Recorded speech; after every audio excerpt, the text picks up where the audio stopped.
Hey, it has been a while since I did a book review. Recently I've been reading a lot of Stephen King, who is one of my, if not my absolute, favourite author.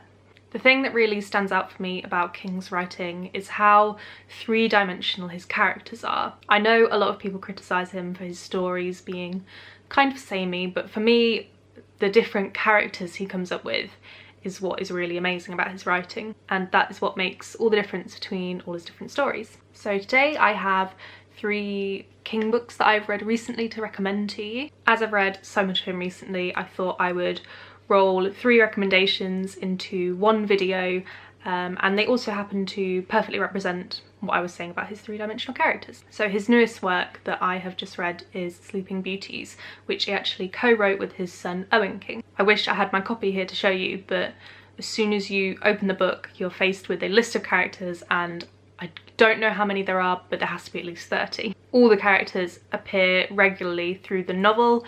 It's written in the third perspective and you keep kind of switching between different people at the same times in the story. It's a lot of characters to contend with, but all of them have such a solid background that if it starts to slip your mind who each one is, there'll always be something that immediately reminds you that keeps them all unique. Sleeping Beauties is about the town of Dooling and all the people in it as a virus sweeps the world, and this virus only affects women, so eventually women and men are completely separated from each other.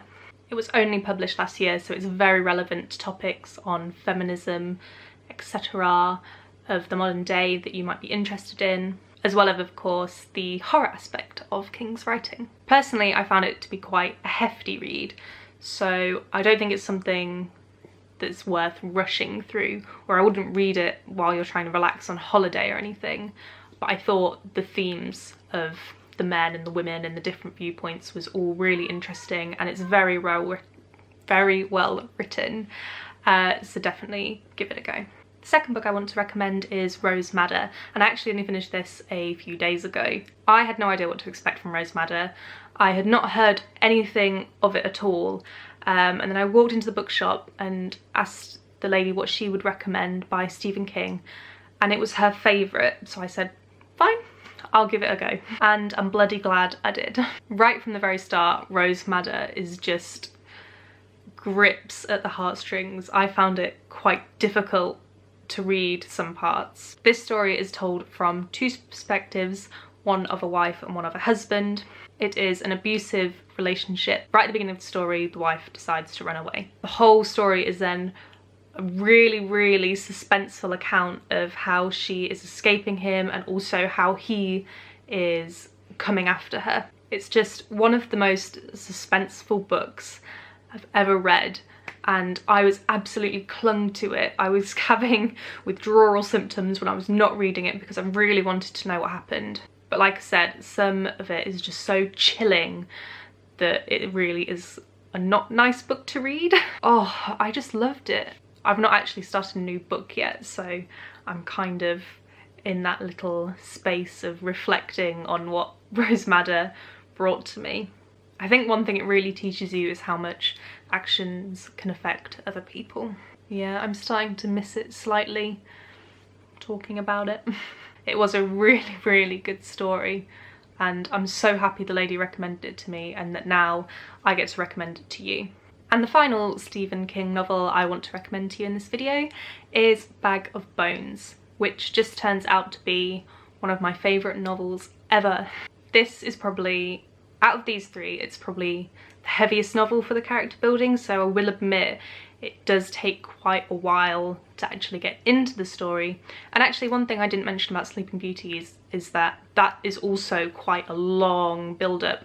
I think half the novel is just one day and night, so it does take a while, whereas Rose Madder is just pow, action. But despite it being really slow, it's a great example of what I was saying about how three-dimensional his characters are. Bag of Bones is about writer Mike Noonan, who sadly loses his wife, and that's kind of where the story starts, and it's about him having to get over that, but also learning about what she was up to before she died, little secret stuff, and also learning about the history of his summer house that he is staying in for most of the novel. So it's a very, very reflective novel, and looking into the past and flicking between times, and oh, it's beautiful. It's such a good story. I know I just raved about how good Rose Madder was, and Rose Madder was good, but Bag of Bones to me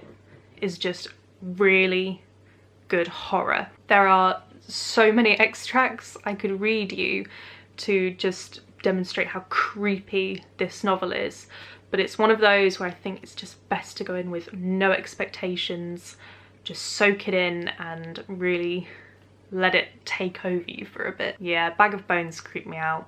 I'm not afraid to admit that.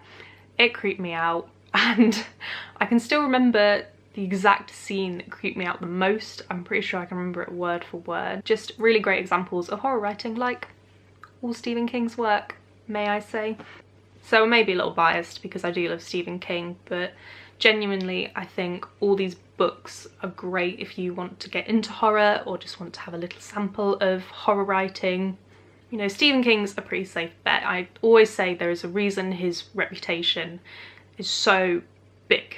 I think he writes because he enjoys to write, and his stories are for everybody. You don't have to be really into horror to be able to get into them. They're just really great stories. Anyway, I think I've got everything out that I wanted to say.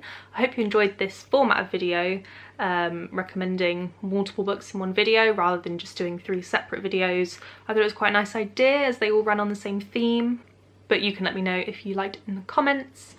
If you want to see more content of mine, make sure to subscribe. Thank you so much for watching, and I shall see you soon. Bye!